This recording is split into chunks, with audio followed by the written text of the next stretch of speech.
Two roads diverted in a yellow wood, and sorry I could not travel both, and be one traveler long I stood and looked down one as far as I could, to where it bend in the undergrowth. Robert Frost अपनी एक यात्रा का वर्णन करते हुए कहते हैं, जिसमें वह किसी घने जंगल के बीच से होकर गुजरते हैं। जंगल के अधिकांश पेड़ों के पत्ते पीले पड़ चुके थे, जिसकी वजह से जंगल पीले रंग का दिखाई दे रहा था। रॉबर्ट फ्रॉस्ट इस घने जंगल में आगे बढ़ते चले जाते हैं, और एक वक्त ऐसा आता है कि जब रास्ता दो भागों में बढ़ जाता है। दोनों ही रास्ते घने जंगल झाड़ियों से घिरे हुए दिखाई देते हैं, और यह निर्णय करना लेखक के लिए बहुत ही कठिन हो जाता है कि वह कौन सा रास्ता चुने और कौन सा नहीं, क्योंकि वह केवल एक समय पर एक ही रास्ते पर चल सकते थे। इसलिए यह लेखक के लिए दुविधा की खड़ी थी, क्योंकि लेखक को दोनों रास्ते एक जैसे लग रहे थे। Then took the other, just as fair, and having perhaps the better claim, because it was grassy and wanted wear, though as for that the passing Therahard warned them really about the same.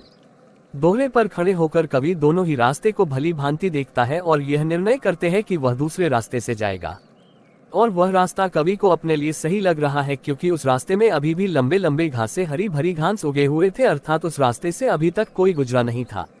जबकि दूसरा रास्ता पूरा बंजर दिखाई पड़ रहा था, अर्थात उस रास्ते से पहले यात्री गुजर चुके थे, और जब यात्री इस रास्ते से गुजरे थे तो उनके पैरों से घासें दब चुकी थी, और इसी वजह से वह रास्ता बंजर दिखाई पड़ रहा था। इसीलिए कवि को दूसरा रास्ता खुद के लिए बेहतर विकल्प जान पड़ा, क्योंकि अभी तक उस रास्ते से कोई भी यात्री गुजरा नहीं था। And both that morning equally lay and leaves no step had trodden black. Oh, I kept the first for another day. Yet knowing how way leads on to way, I doubted if I should ever come back. कवि दोहरे में खड़ा होकर यह सोच ही रहा होता है कि कौन से रास्ते में जाना है और कौन से रास्ते में नहीं, कि तभी फिर कवि इस परिणाम में पहुंचता है कि आज के दिन वह अकेला ऐसा यात्री है जो जंगल में इतनी दूर तक पहुंच पाया है कि दोनों ही रास्तों में ऐसे कोई पैरों के ताजा निशान अर्थात पत्तों के कुचले जाने के निशान दिखाई नहीं दे रहे हैं। और फिर कवि दूसरे रास्ते में जाने का फैसला करते हुए यह सोचता है कि वह पहले रास्ते से फिर कभी चला जाएगा, जबकि उसे भली भांति यह पता है कि वह इस जंगल में दोबारा आएगा, यह नहीं उन्हें खुद नहीं पता। और फिर कवि को यह भी ज्ञात है कि जंगल के रास्ते किसी भूल भुलैया की तरह होते हैं, कौन से रास्ता कहाँ मिलेगा किसी को न हो पता, या फिर दोनों रास्ते आगे जाकर मिले हो ये भी नहीं पता।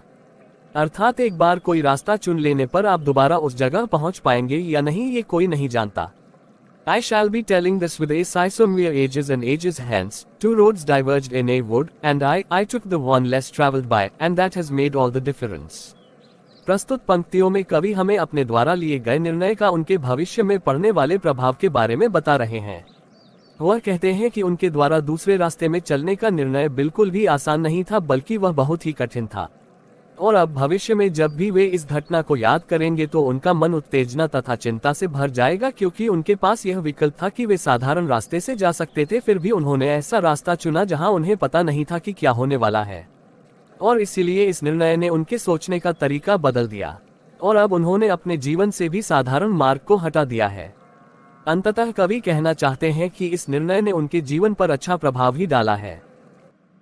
Happy like share comments and subscribe करके जाना।